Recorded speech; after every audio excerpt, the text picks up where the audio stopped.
आज हम क्लास 10 अंग्रेजी का 7वां पाठ कच एंड देवयानी पढ़ने जा रहे हैं। तो चलिए कहानी की शुरुआत करते हैं। देवता और असुर के समूह अक्सर एक दूसरे से लड़ा करते थे। देवता भगवान के समूह से थे, जबकि असुर राक्षस थे। असुर इतने शक्तिशाली थे कि वह हर प्रकार के छल कपट करने में निपुण थे। उन राक्षसों में से कुछ महान शासक और पराक्रमी राजा भी थे।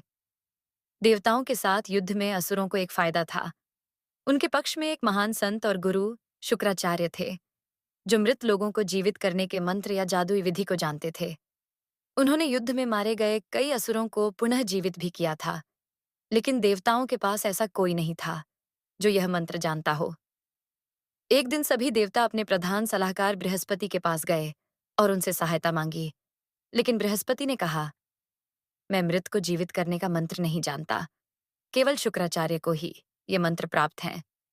आप लोग की ओर से किसी को उनके पास जाना चाहिए, उनके शिष्य के रूप में रहना चाहिए और उनसे इस गुप्त रहस्य को सीखना चाहिए। इस पर देवताओं ने कहा कि हमारे ओर से ऐसा कोई नहीं है जो इतना कठिन कार्य कर सके, परंतु हमें ऐसा लगता है कि आपका पुत्र कच्छ इस काम के लिए सबसे उपयुक्त रहेगा। बृहस्पति कुछ देर तक सोचते रहे और फिर बोले, ठीक है, कच्छ जाएगा। देवताओं ने कच्छ को बुलाया और उनसे मदद करने के लिए निवेदन किया। देवताओं ने कहा, हे कच्छ, आप शुक्राचार्य के पास जाएं। जब तक आवश्यक हो, आप उनके शिष्य के रूप में उनके साथ रहे और उनसे मृतकों को जीवित करने की विद्या सीखे। पूरी भक्ति के साथ शुक्राचार्य की सेवा करें।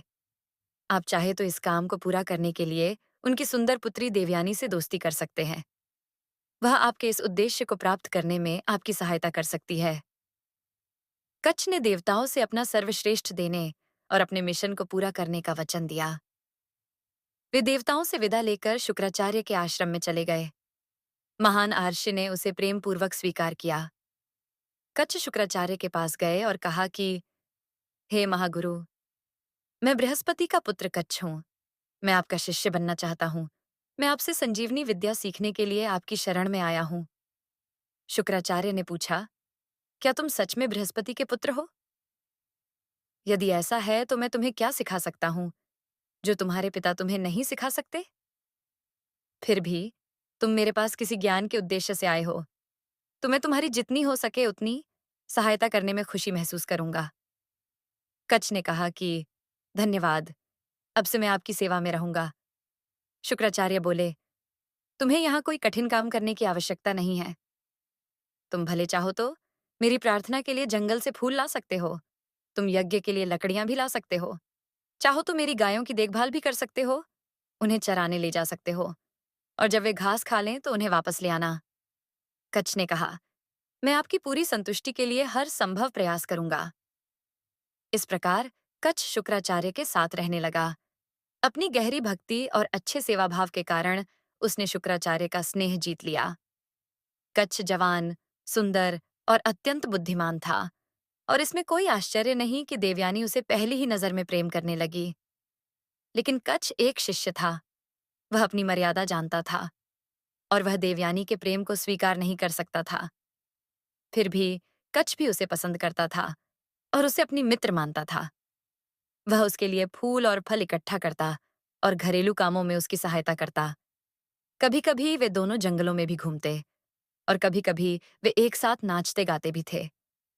कुछ समय बाद असुरों को पता चल गया कि कच्छ शुक्राचार्य के पास क्यों रहने गया है।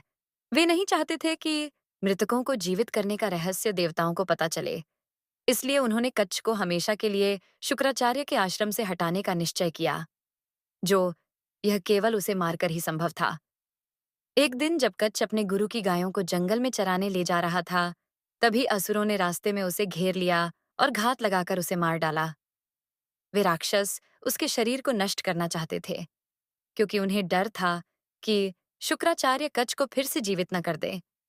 इसलिए उन्होंने उसके शरीर के टुकड़े टुकड़े कर दिए और उन्हें भेड़ियों तथा गीदड़ों को खिला दिया। शाम को जब देवयानी कच्छ की प्रतीक्षा कर रही थी, वह गायों को अकेली लौटते देख व्याकुल हो उठी।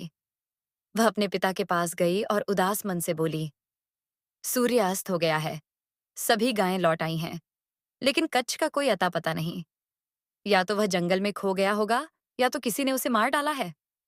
वह रोते हुए कहती है, हे पिता, कच को वापस ले आइए। मैं उसके बिना जीवित नहीं रह सकती।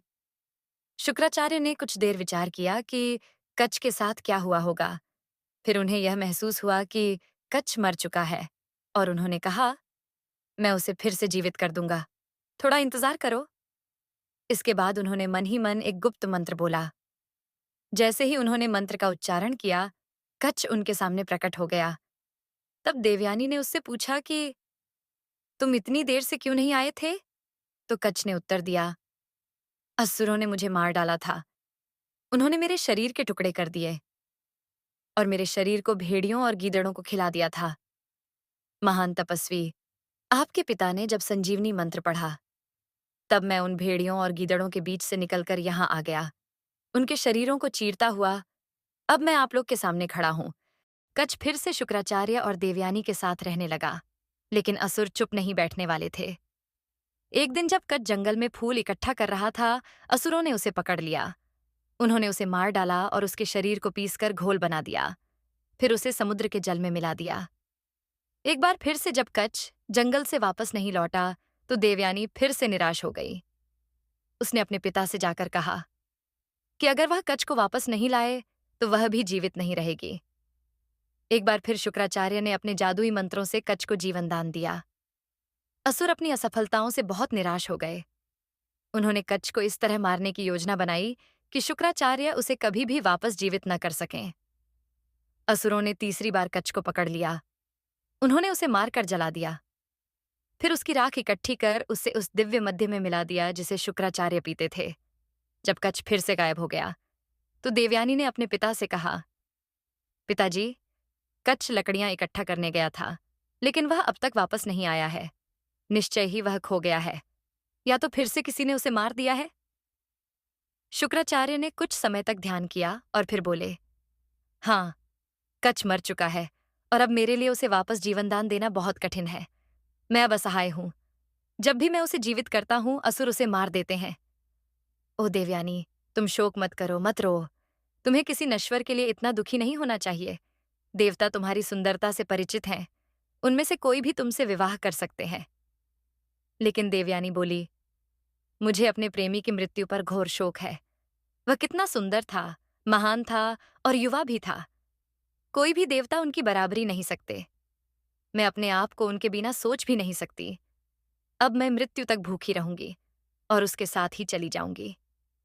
शुक्राचार्य अपनी पुत्री के इस बात से बहुत दुखी हुए और उन असुरों पर क्रोधित भी हुए जिन्होंने उनके संरक्षण में उनके शिष्य की हत्या की थी। देवयानी के आग्रह पर उन्होंने कच को वापस बुलाना शुरू किया। कच ने धीमी आवाज में शुक्राचार्य के पेट से कहा, मैं कच हूं। मुझे असुरों ने मार दिया, फिर जला दिया और मेरी राख को आपके दिव्य मध्य में मिला दिया, जिसे आप पिया करते हैं। कृपया मेरे प्रति दयालु बने, हे मेरे गुरु। मुझे अपना पुत्र मानिए, क्योंकि अब मैं आपके ही अंग का एक भाग हूं।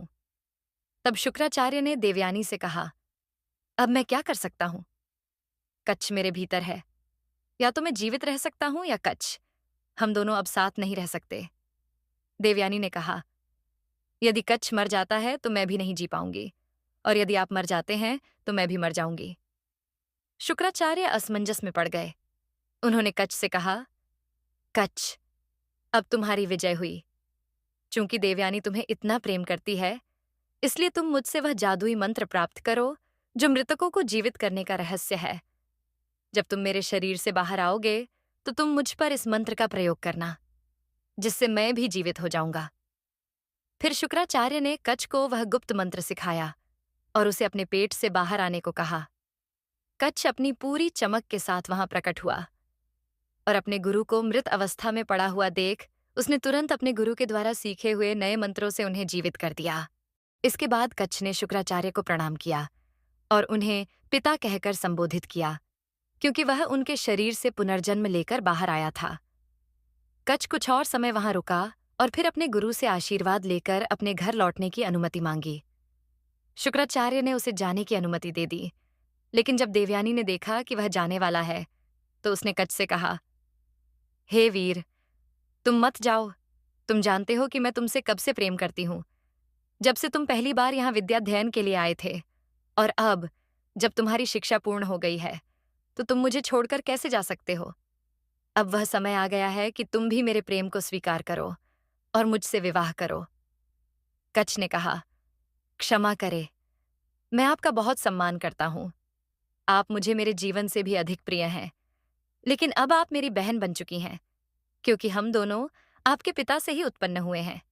अब मेरे मन में आपके लिए जो भी प्रेम है, वह एक भाई का अपनी बहन के लिए है। इस पर देवयानी ने कहा, आप महान हैं। मैं फिर भी आपसे ही प्रेम करती हूँ और जीवन भर करती रहूंगी। आप याद करें, मेरे प्रेम ने आपको 3 बार मृत्यु से बचाया है। यदि यह प्रेम नहीं होता, तो मैं ऐसा क्यों करती? कृपया कर आप मुझे ठुकराएं नहीं और मुझे अपनी पत्नी के रूप में स्वीकार करें। कच ने कहा, हे देवी, यदि मैं ऐसा करता हूं तो यह पाप होगा।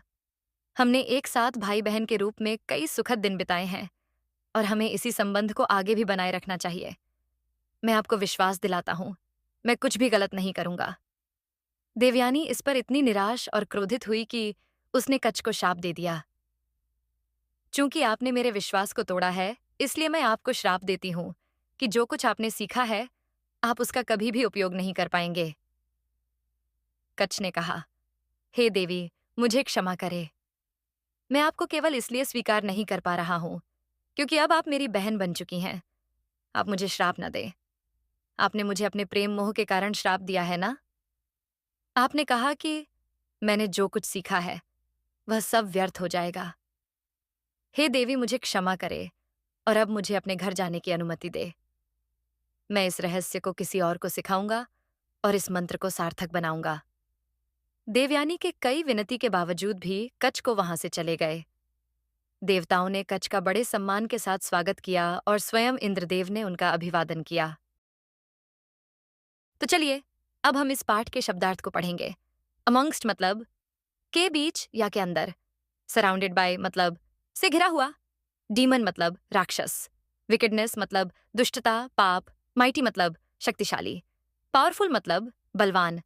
एडवांटेजेस मतलब लाभ, फायदे। बेनिफिट्स मतलब फायदे, लाभ। रिस्टोर टू लाइफ मतलब पुनर्जीवित करना। बैटल मतलब युद्ध, लड़ाई। सॉट मतलब तलाश किया, खोजा। ट्राई टू फाइंड मतलब ढूंढने की कोशिश की। अंडरटेक मतलब ग्रहण करना, वचन देना। टू अग्री और प्रॉमिस टू डू समथिंग मतलब किसी कार्य को करने के लिए सहमत होना या वादा करना।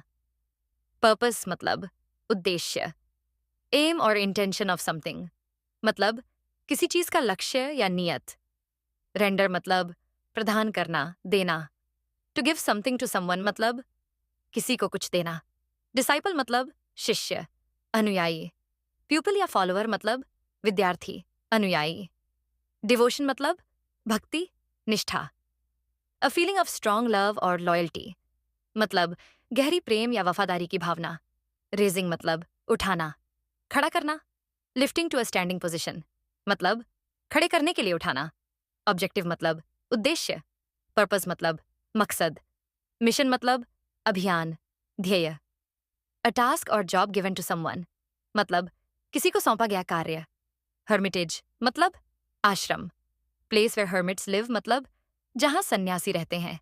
सैक्रिफिशियल फायर मतलब यज्ञ की अग्नि।